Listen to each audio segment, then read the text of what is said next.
We'll be starting.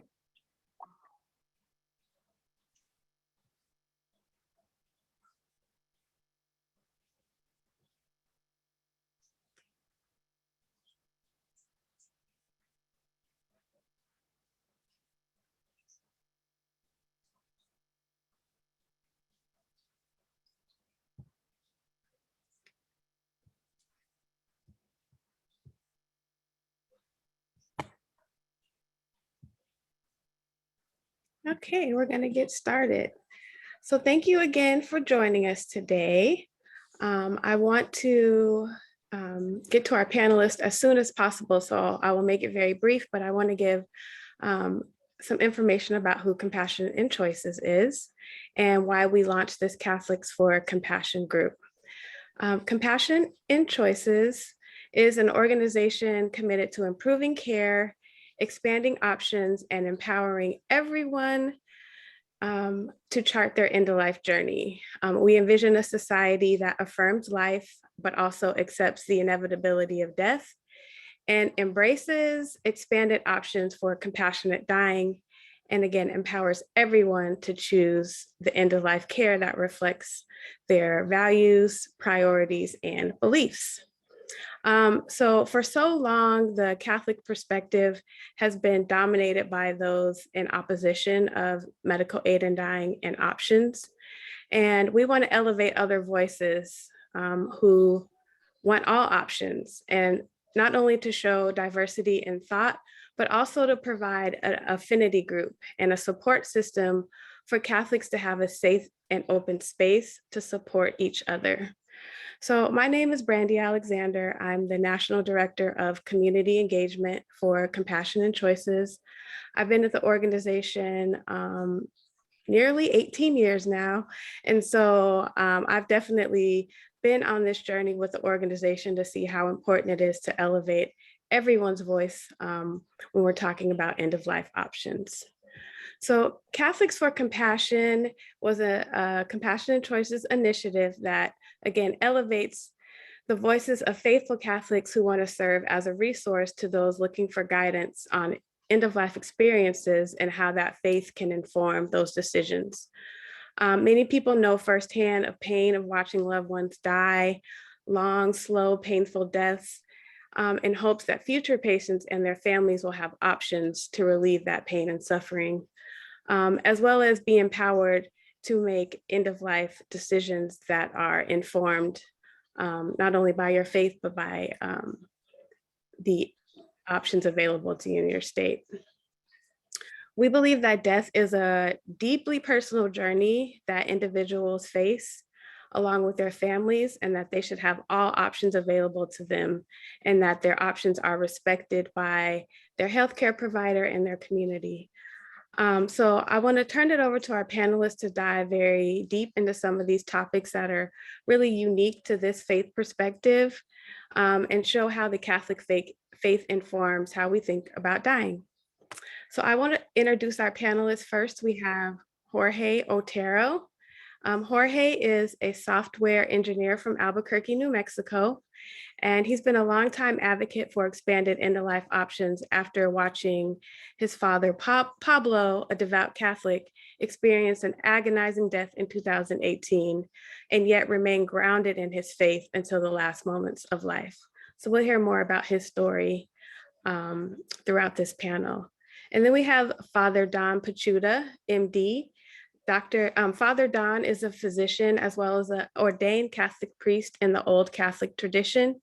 He currently serves as the pastor of the community of St. Luke in Framingham, Massachusetts.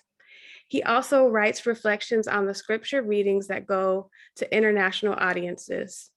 He has taught medical ethics for many years, and as an infectious disease specialist, he was on the ground floor on the onset of the AIDS epidemic and currently advises churches locally and across the country about safety during the COVID pandemic. And finally, we have Dr. Todd Salzman. Dr. Salzman has a PhD in theology from Catholic University, Louvain in Belgium. He completed his dissertation in 1994, taught at the University of San Diego from 1995 to 1997, and is a current professor of Theological Ethics at Creighton University. So we want to welcome our speakers today and really thank them for being so open and candid and willing to really talk about something that's so personal. So to start our discussion today, we're going to play a video that can really help frame the conversation for us.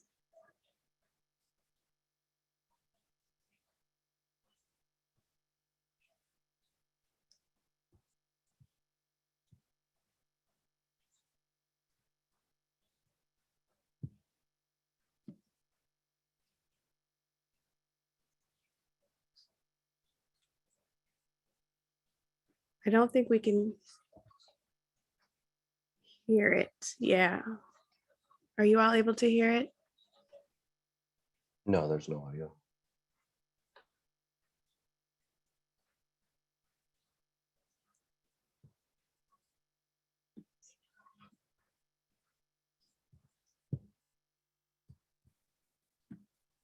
I began to realize as a young priest, I was active in the priesthood for a number of years, and then I left and got married and earned the title father in another way, and then eventually the title godfather. And so my interest all along was why this one area of dying, suddenly we were supposed to sit and watch our biology and our minds, our glorious minds, rational minds, had no say. And we just had to wait events and could in no way intervene. I also came out of a culture, the Irish culture, which we had a very Irish household, and they had a totally different attitude toward death. One of my first bits of real education was when I was in Glenties, County Donegal, and I went to visit with my mother and father one of their old friends, Mrs. Sweeney. Mrs. Sweeney was in the process of dying. And what struck me immediately was that the whole occasion was very un-American, because no one was pretending, you're doing fine, Sadie, you'll be out picking the praties in the spring, and you're coming along nice. No, everybody was, including Sadie, were recognizing this is it.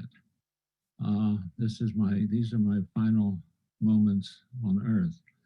We visited with her for a short time, and this was long before I did any writing on the subject.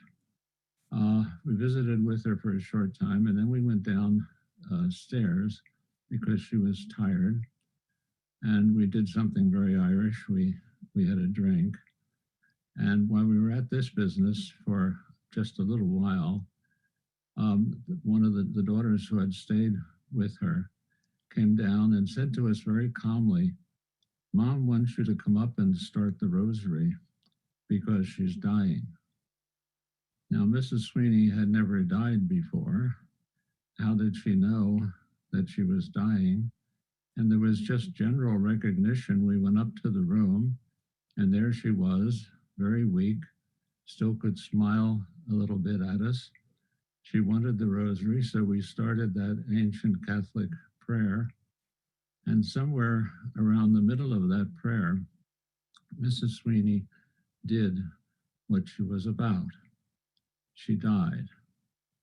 Now, as I say, the whole thing struck me as un-American, because I realized as I studied the subject later, Americans tend to look on death as an un-American activity. And the Irish were in a culture which simply took it as these are one of the things that happen in life, and they all were accepting it. So there was Mrs. Sweeney. The Latins talked about the ars moriendi, which means the art of dying. And she had the art of dying. She announced her dying, sent the message down to us, didn't send it down too soon. No Irish woman wants to die having rushed people at their drinking. And as she was dying, she perfectly orchestrated the scene. She arranged to get her family. She arranged with the ancient prayer. And with everything perfectly set up, Mrs. Sweeney practiced the art of dying. So that was with me forever. I never forgot that particular situation. And it was a lesson in cross-cultural understanding.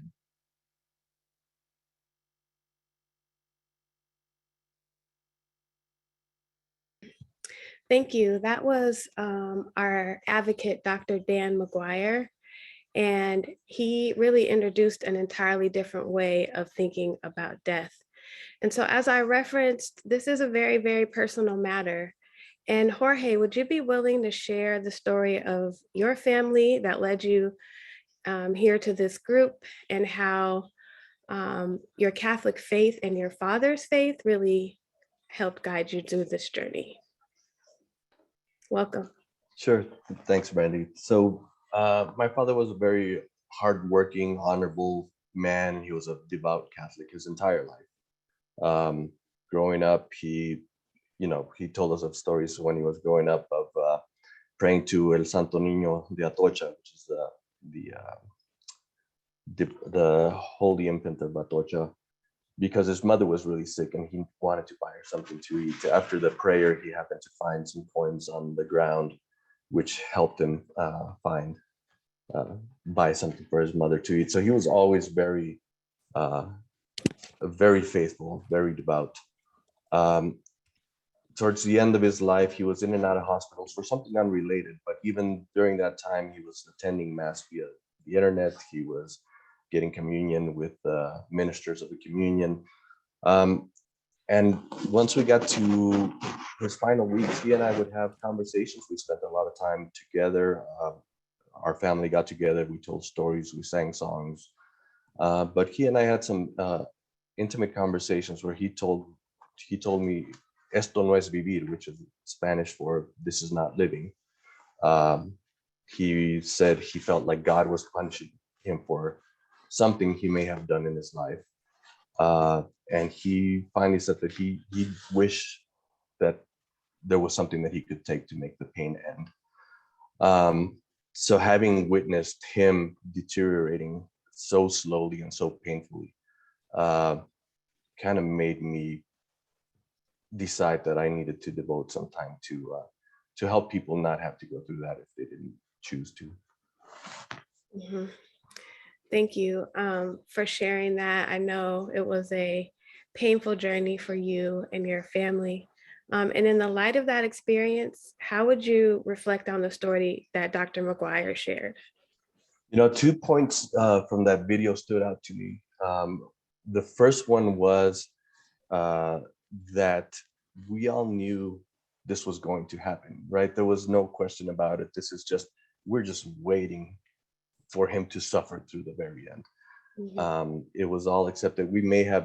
Some of us may have been in denial at the beginning, but we all came to accept it, and we just had to wait. So the second point was the cultural aspect, and that kind of pointed to me that, I always say Latinos are not a monolith, right? And so Catholics are not a monolith. We're not all the same people. We have different cultures, we have different traditions, we have different interpretations of our religion and traditions. So those are the two big things that jumped out at me from that video. Yeah, I agree. And so after the advocacy that you did in New Mexico with helping pass the law there by sharing your story, what really brought you to the Catholics for Compassion? And what do you hope can be different for others because of your advocacy in this group?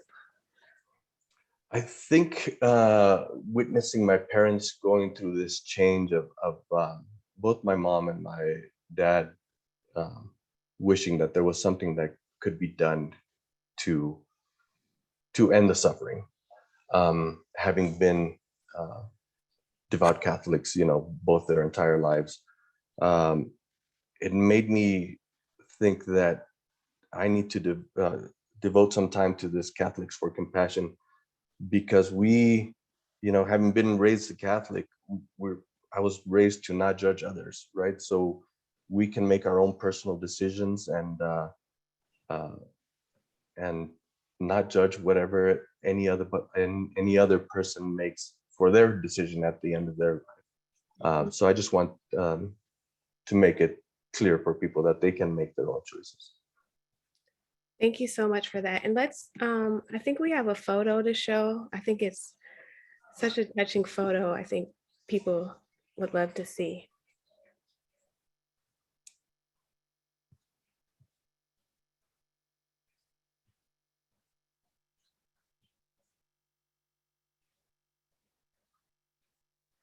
So this is you and him, right?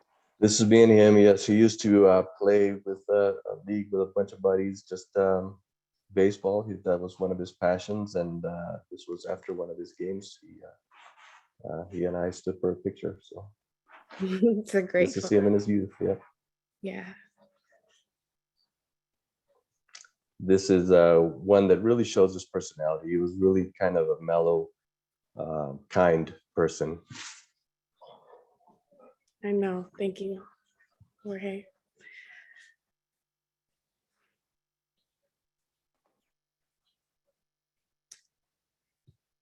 Thank you so much for just sharing your journey and your story. We appreciate you so much.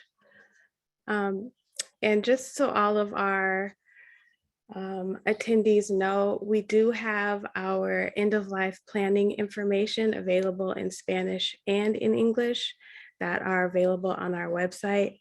So again, you can really chart your end of life journey and have the family of the support of your family through that. Again, Jorge, thank you so much for sharing that powerful story. Thank you, Brenda. Thanks. Father Don, you are also a medical doctor.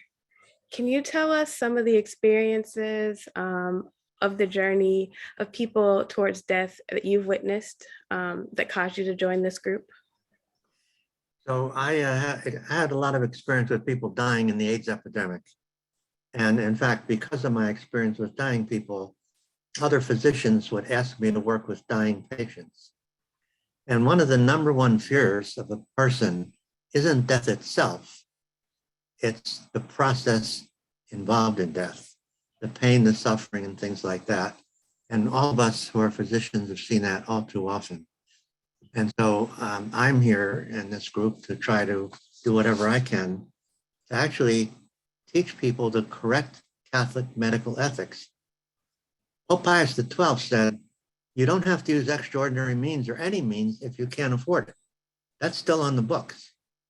Pope John Paul II, when he was dying, somebody put out a whole thing, you got to do everything, all extraordinary means. John Paul took that back. He went home and died peacefully. I don't know what else happened, but so there's a lot of stuff like that. Misinformation is put out, and yet it's incorrect. So I'm trying to do what I can to correct information and to emphasize the main 2 points of the Roman Catholic Church since Thomas Aquinas. Conscience is everything, and intention is everything. Each of those is its own long discussion, but I guess my time is up for the moment, so. Thank you. And that's very interesting because those are some of the issues that continue to come up when we're having conversations about faith, particularly around medical aid and dying. And so what do you think surprises people about the experience of dying? Have you seen ways in which advanced care planning can help make that experience more peaceful for people and their family and friends? Yes, the planning is about 1,000% therapeutic, not Mhm. 100%, 1,000%. And there's a whole set of variety of plans. A lot of people, including physicians, don't know that. So the 2 things I'm running into here, I see a lot of people, other clergy ask me to see people, and there's a fear of narcotic drugs. And the fear is awful because patients who are in pain are not even getting an ordinary dose. They're written as needed, whereas it's dramatically effective when you just give somebody an ordinary dose of morphine, because the brain, the lowest part of the brain, will do anything to keep somebody alive, even if they're suffering terrible pain from cancer or losing 50 pounds or whatever. That's one point, is that I want to try to erase the fear of narcotics among doctors. I have a lot of stories about doctors not prescribing them just in an ordinary dose now, not an overdose or any of that. And then the other point is people can choose, the brain has its own death program, and you can activate that program by stopping eating and drinking everything. And so some people do that a little bit because they're not, don't have an appetite, but they're still nibbling, they're doing this, doing that. But if you stop everything, that nature will take its course. Get somebody to give a normal dose of morphine around the clock, it'll quiet down that other part of the brain so that people can peacefully settle into the process of dying. Right. So you're basically just talking about some of the different options that are available through like palliative sedation or voluntary stopping eating and drinking, or even medical aid in dying where it's available. Yes, and I'm passionately in favor of our law that's not passed the legislature yet on medical aid in dying. And you also lead a faith community. How do you counsel people as they contemplate these questions and really prepare to approach death when there is the opportunity to prepare?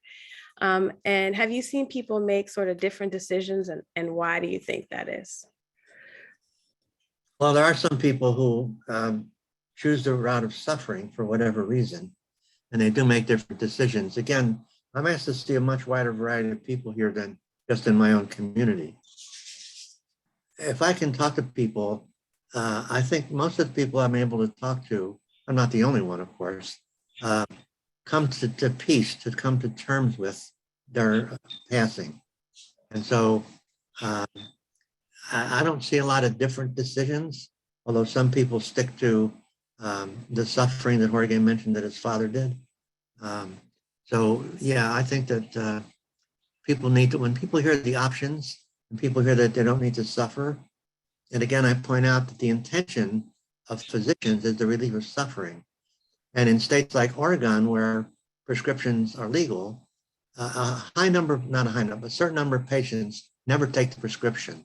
They get immediate relief by having it, and they're in control now.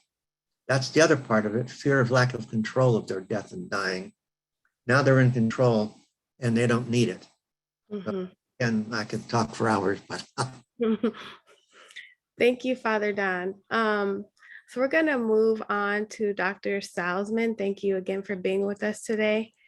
So following up on what Father Don just said, it sounds like Catholic theology creates a space for people to make these difficult choices according to their own conscience. Is that correct?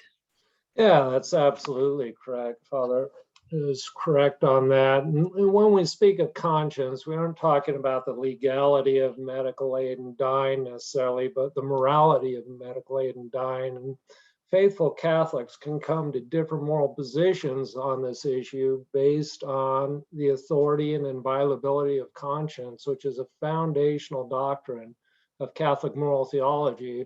And those differences should be respected by the Catholic Church. Now, conscience is a judgment of what's right or wrong, moral or immoral. Conscience must be well formed, and part of that formation is Catholic teaching, scripture, the sciences, and human experience. And as Jorge and Father pointed out, human experience is foundational for forming people's consciences. And so we have to look to those testimonials and the formation of conscience of individuals to respect end-of-life decisions. So the Catholic tradition affirms that authority, and you find it throughout the tradition. And Aquinas, you certainly have that authority. In Gaudium et Spes, a document from the Second Vatican Council, it states that conscience is the most secret and core and sanctuary of a person. There, that person is alone with God, whose voice echoes in her depths. In a wonderful manner, conscience reveals that law, which is fulfilled by love of God, neighbor, and self. To obey it is the very dignity of a person. That really highlights the authority of conscience. And Joseph Ratzinger, when he was theologian, before he was Pope Benedict, wrote a commentary on Gaudium et Spes, and he wrote, above the Pope or any ecclesiastical authority stands one's own conscience, which must be obeyed above all else, even above that ecclesiastical authority. Pope Francis has certainly reaffirmed that. He notes that the church is meant to form conscience, not to replace conscience. So in a word, Catholics have a moral obligation to follow their well-formed consciences on this issue, especially end-of-life issues, and any other moral issue, and that should be respected by the church itself. Thank you so much. One of the biggest concerns that I've heard is around suffering and sort of the value for suffering. And some people may say, like, Jesus suffered, and therefore shouldn't we likewise expect to be okay with suffering? And is it okay to try to end that suffering? What are your thoughts on that? Yeah, I mean, that's an interesting concept, and we can certainly find meaning in and through suffering, but neither Christians in general nor Catholics in particular are sadists or masochists, right? Suffering for its own sake is not a value in and of itself. In terms of end-of-life care and treatment, Catholic teaching allows for administering opiates for pain relief to alleviate suffering, which may also hasten death. Catholic teaching would justify the relief of suffering that hastens death according to what's called the principle of double effect. The intent isn't to kill the patient, the intent is to alleviate suffering with a side effect that this may hasten the patient's death. And Catholic teaching distinguishes between this and medical aid in dying. However, many ethicists don't see a moral distinction between these two, and on that basis of the authority of conscience, as we talked about earlier, a faithful Catholic could opt for medical aid in dying in states where it's legal. Alleviating suffering is a good thing, and the Catholic Church recognizes as a good, and it's been taught and continues to be taught. Father Don, do you have anything to add to that? I think I agree with everything Dr. Salzman said. And the other point that's ignored, this whole concept of redemptive suffering isn't biblical. It's, some pope or somebody in authority laid that on people. Jesus relieved suffering. My God, what did he do on the earth for all those years? He relieved suffering. He hung around with people who were suffering, poor, oppressed, and outcast, who had disease, which at that time, if you had leprosy, God was against you. You were a sinner. And online, he relieved all that. And he actually put himself in excommunication from his own group of hierarchy people by associating with somebody, by touching somebody with leprosy. So I think that redemptive suffering is one of those horrible things that we need to get out of our system once and for all as Catholics. Thank you, Father Don. So Dr. Salzman, last question for now. One of the options that we discussed today that Compassion and Choices advocates for is for the ability for terminal patients to be able to self-administer medication to end their suffering. Can you explain how you think medical aid in dying is different than suicide? Yeah, certainly. And I think the central teaching of the Catholic tradition is that it recognizes that circumstances and intention impact the moral evaluation of an act. So for example, the act of killing can be murder, which is immoral, or self-defense, which can be moral. What distinguishes the morality of these two acts are the circumstances, killing an innocent person to take his money, or killing a person who is attacking you with a knife, for instance, and intent, a malevolent intent, or the intent to preserve one's life. Physician aid in dying and suicide also differ in terms of circumstances and intent. The American Association of Suicidology makes a following distinction between those two. With medical aid in dying, it says the person with a terminal illness does not necessarily want to die. He or she typically wants desperately to live, but cannot do so. The disease will take its course. Suicide, by contrast, even when marked by ambivalence, typically stems from seemingly unrelenting psychological pain and despair.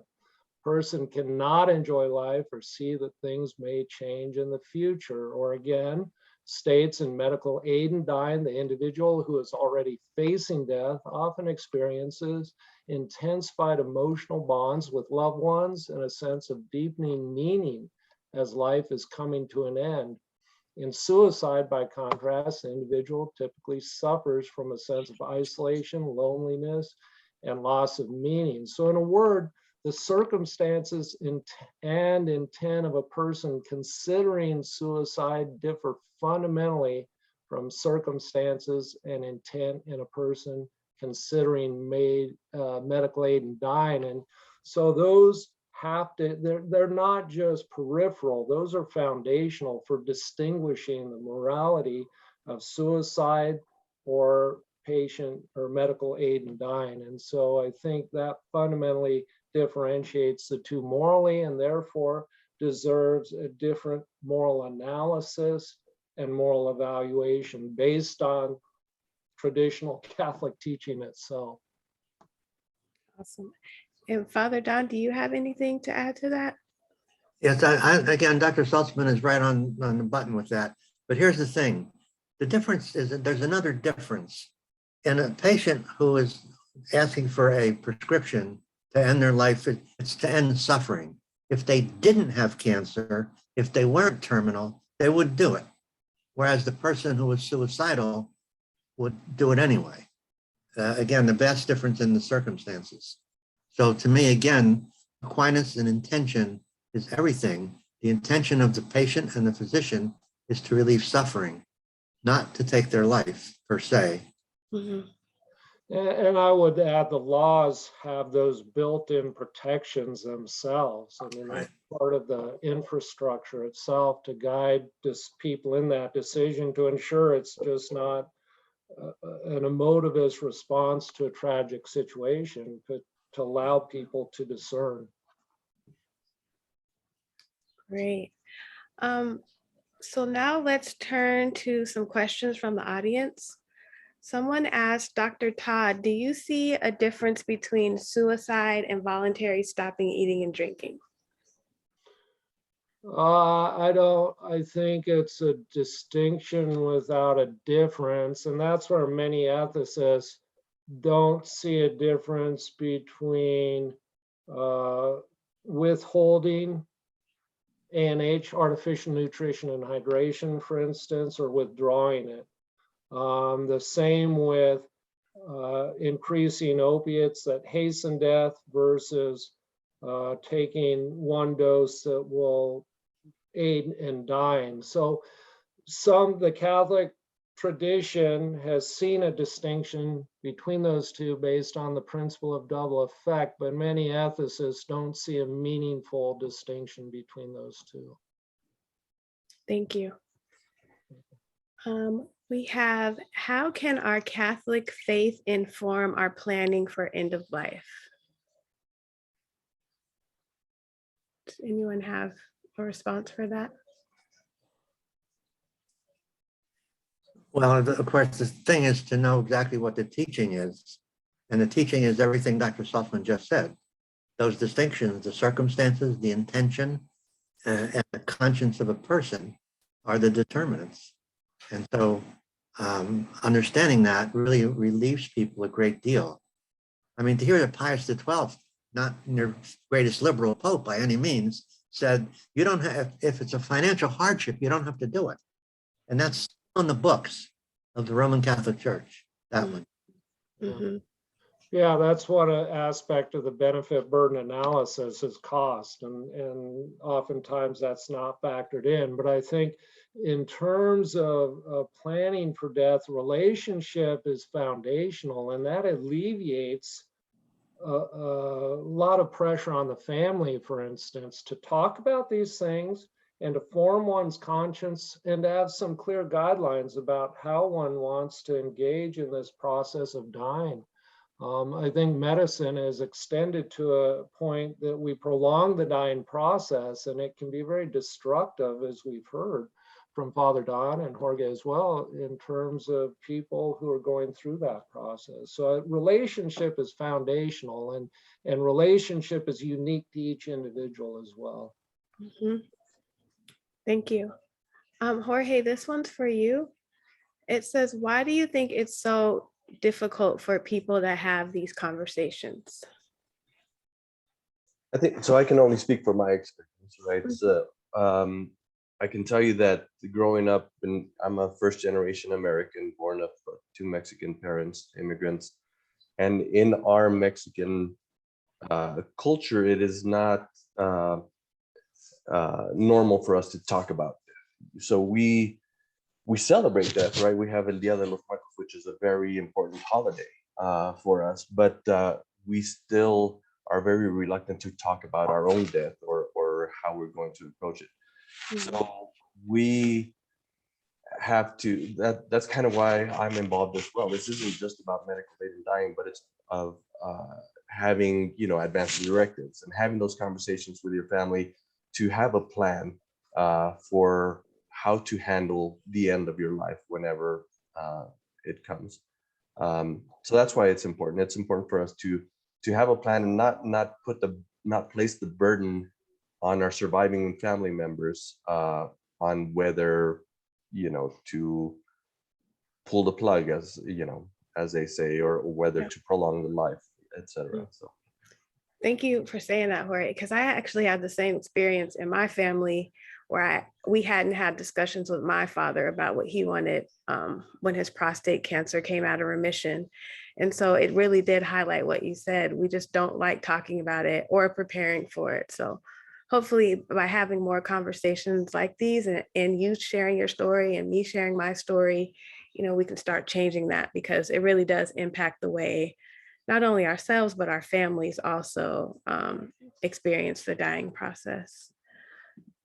Just a quick comment. I think one thing that Jorge and Brandy, you emphasize is the importance of culture in this whole process and how it impacts people's perspective on these issues. And that Catholic teaching doesn't always incorporate culture and how it impacts perspective on any ethical issue, but certainly end of life issues and sexual ethical issues as well. So that's really crucial, I think, to bring into the discussion.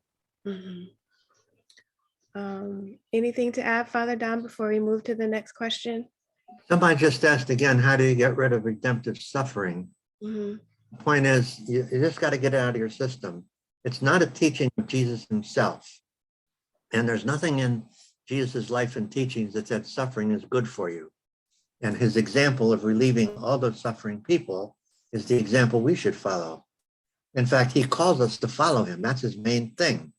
In the gospel last week with Peter, the end words of Jesus to Peter are, follow me. And that's what he calls everybody to do. So. Thank you.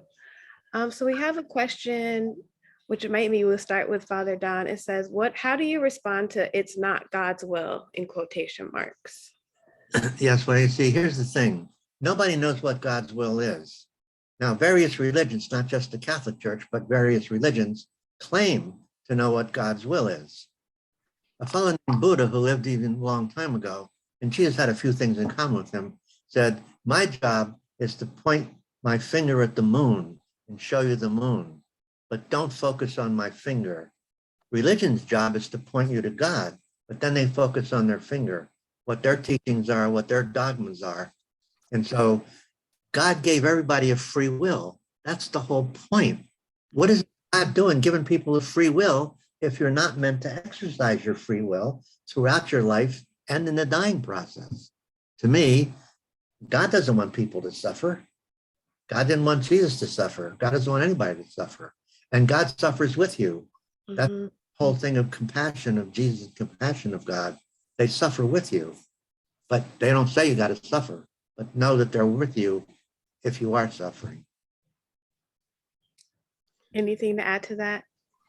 Yeah, I just like to pick up. I think Father Don's absolutely correct. And I think we have to get over this notion of playing God.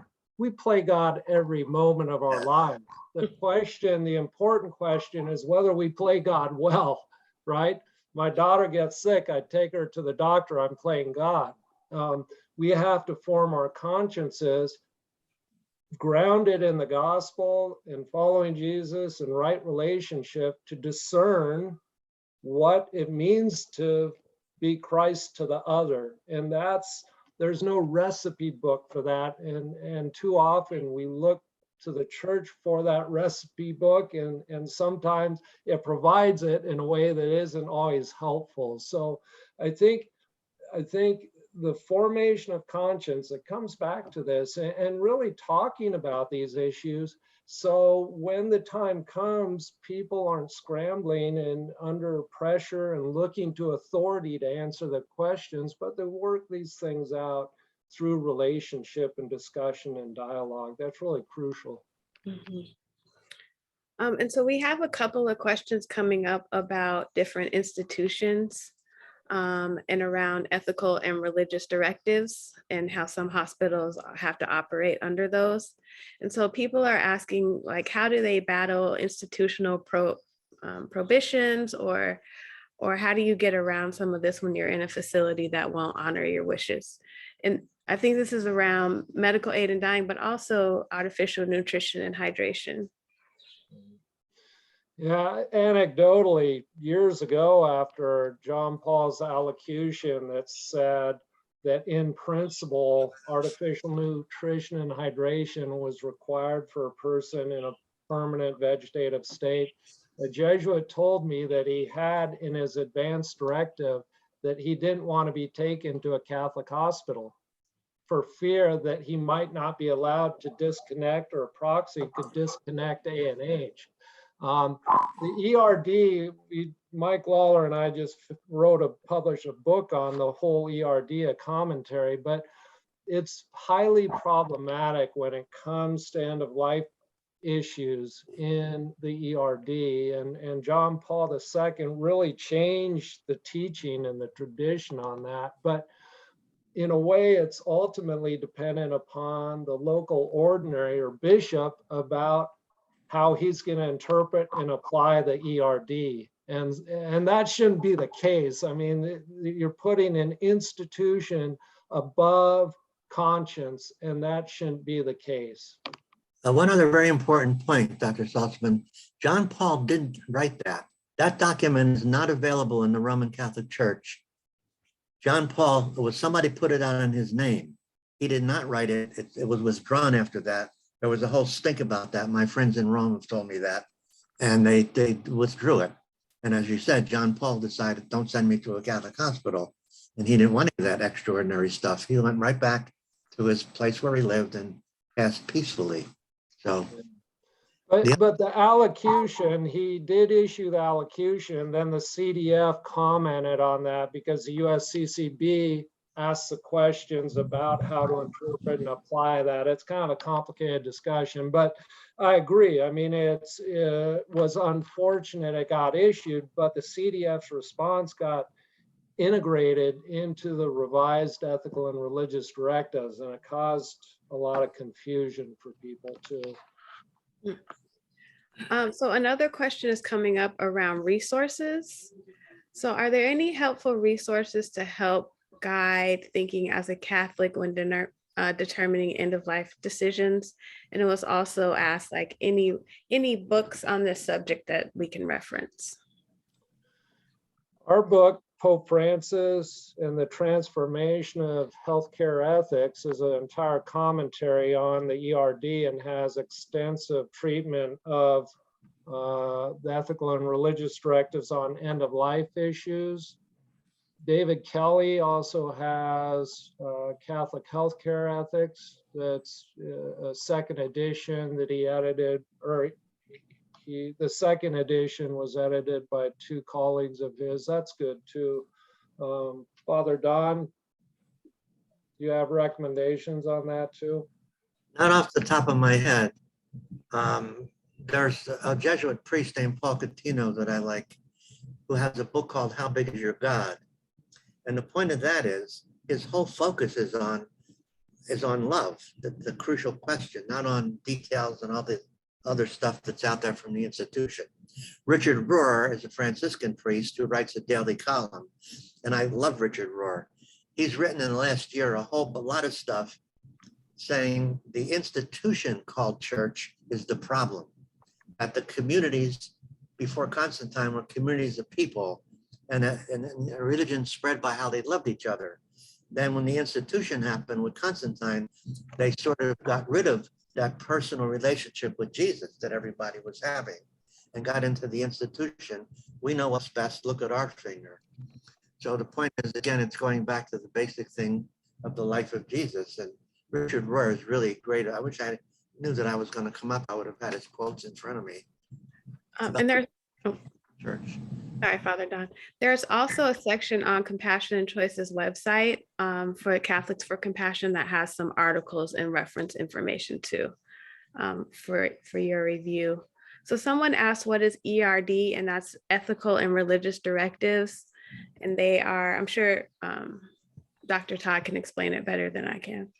Yeah, the Ethical and Religious Directives for Catholic Healthcare Services. It's in its 6th edition. It was issued most recently in 2018, but it just goes through both the foundations of Catholic moral teaching. Jesus is healer, human dignity is foundational, but then it also applies that based on its understanding of the norms that should be applied in Catholic healthcare settings. So reproductive technologies, end of life issues, sterilization, all of those types of things. But there are some foundational problems with the ERD, both methodologically. There's this foundational tension in Catholic teaching between Catholic social teaching and Catholic sexual and biomedical ethical teaching.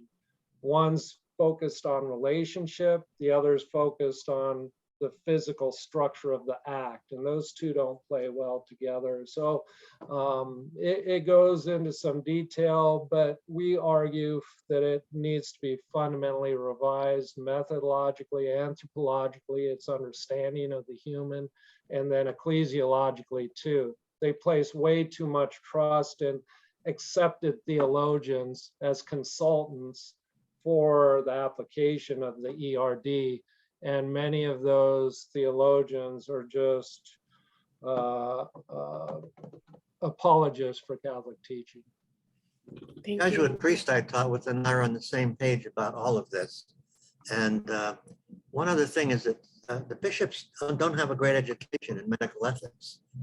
Just to take it aside a step, in Arizona, there was a woman who was pregnant in a Catholic hospital. She had terrible lung disease and would have died with the pregnancy. She had 3 children. She was actually on some preventive measure that broke through. Every Catholic hospital has an ethics committee. The ethics committee voted to allow this woman to have an abortion because she would die and the baby would die, the fetus would die. She could not go anywhere close to term. The bishop excommunicated everybody and took away the designation Catholic from the hospital. Everything that committee did was in the moral and ethical realm that Dr. Salzman's been talking about, okay? And yet, here's some bishop that took everything away and excommunicated everybody. And one last sentence, the worst case of that was a young girl, age 9, who was raped, who was pregnant with twins. The girl had pregnancy, she would have died, the fetuses would have died. They did an abortion, the bishop excommunicated everybody. The doctors, the mother, everybody. This woman now will live a long and healthy life and be able to have her own children someday. Otherwise, she'd be dead. Thank you, Father Don. So I'm going to combine a couple questions. Like what are some recommendations on how you talk to other family members who are Catholic, who don't believe in what you're talking about? Yeah, and how do you talk to Catholics in one's family who disagree with these personal choices? Yeah, that's a very good question, especially in our polarized cultural, social, religious climate right now. I think experience, going back to Jorge and Father Don, experience is a common ground that people can relate to. And so we do need an ethics of dialogue, but one way to develop that is through not judging or condemning or saying, well, this is what you think, but you're wrong, but saying, here's what I think, here's my experience, here where I'm coming from. And listen, right now the Catholic Church is in a synodal process, what they call it. It's about journeying together in dialogue. And so I think if people could look into that, it's unfortunate. A lot of the bishops in the United States aren't really supporting that dialogue because they don't want to hear what the faithful have to say about these issues. But if people who are listening want to tap into that and go to the Vatican website and read up on what synodality is about, that is very helpful, not only in terms of church dialogue in theory, but also in familial relationships. I think it can be very helpful. So that emphasis on dialogue is really important. The one other point is the primacy of conscience, back to that. So for the family members who don't agree, the person who is involved that's terminal or whatever, simply, it's the core teaching of the Catholic Church, the primacy of conscience. Now, if you don't agree with that teaching in the Catholic Church, that's up to you. But that is the core teaching. And that's what I, the person that's involved, am going to follow, the primacy of my own conscience. Mm-hmm. And I think if I can add something, I think this is where those conversations are important to have, right? If I make my beliefs known now, whenever it comes up that I'm going to go through this, everybody will be aware of what I'm thinking and what I'm wanting, and not have to argue of which is the best way for me to move forward. That's a great point, Jorge. And it helps to do it often and before a time of crisis. Because once you're in that high stress, high crisis time, it makes the conversations even more difficult. So I hope that was helpful for those who asked that. And one thing too, I would add, I mean, what Vatican II did was call Catholics to grow up and take responsibility for the formation of conscience. And I think too often people are hearing what the church teaches through a filter rather than looking at what the church actually teaches and saying, oh, okay, this is what it's saying. Now, how do I integrate those values and live those out, which on the basis of conscience we've been talking about may reinforce what the church teaches or lead one to challenge what the church teaches, and legitimately so. Thank you. And so we have just a few more minutes. I'm going to try to squeeze in one more question. And this is also kind of combining a few that have come in around dementia and Alzheimer's. And people want to know what options are available to people with those illnesses, and also sort of how that interacts with medical aid in dying, and why, they're not eligible. The critical point here is for every person to make their intentions known to the families. So before Alzheimer's sets in, or even at the very beginning where it's being suspected, to make sure that all the family members know what their intentions are once they're unable to make a decision for themselves. And that issue is very important and vital to have a healthcare proxy to make those decisions. That's a really key point. Thank you. And in cases where they miss that opportunity, I think a proxy who knows the person well and respects the person in terms of what they understand their wishes to be is the next best thing. But there are variables there that you can't account for oftentimes. So for instance, an advanced directive can be very helpful, but when a person is in that situation, that can evolve and change, and then there can be tensions there. I think a real concern is if people feel pressured to take advantage of medical aid in dying rather than coming to that decision on their own. And I think that's where we have to be really respectful of people's autonomy and their wishes and their conscience formation. Mm-hmm. Someone asked a question about how do I reach the Catholic hierarchy in a state that doesn't have a MAID bill? The answer is ignore the Catholic hierarchy and go to the legislatures. In the Commonwealth of Massachusetts, 80% of people, including Catholics and people of all age and income groups, support medical aid in dying. So my goal, and others like me, is to work with the legislators to get it passed. Yes, and you can find out more information on what's happening in your state at the compassionandchoices.org website, also to see what's happening locally as far as medical aid and dying legislation. So I want to thank you guys all. Oh, I'm sorry. Go ahead. Can I add one more point? Sure. One thing with conscience that complements conscience and is often suppressed in the Catholic Church, but it's an essential part of that tradition, is the sensus fidelium, or the sense of the faithful.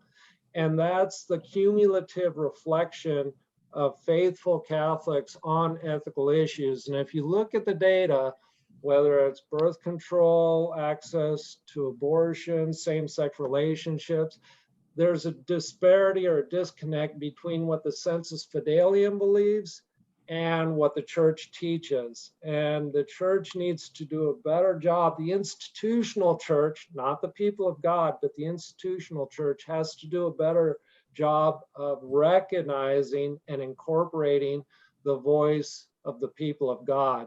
And that's what synodality is trying to do. And I think if it does, we'll see evolution in the church's thinking on medical aid and dying over time. One other point, I just got a thank you note from a physician here who has prostate cancer, who has gone to the Supreme Judicial Court, our highest court, with a lawsuit that he has the right to die and to choose his method. So that's happening here. And I hope they agree with him and make a landmark decision. Thank you so much. Thank you guys so much again for just coming on and being so open, and we really appreciate your expertise. I want to thank Teddy Evans for being here today as our American Sign Language interpreter, as well as our three panelists. We will have this recording available that you can access in the future, and we'll send a follow-up email that not only has a link to our Compassion and Choices Catholics for Compassion page, but also some of the books and resources mentioned today by our speakers. So again, we thank you for your time. This is just one conversation. There'll be many more to come as we continue to elevate different voices around end-of-life options. And please feel free to contact us if you would like any presentations or any other information. And again, have a great day, and more to come soon. Thank you all. Thank you. Thank you. Take care.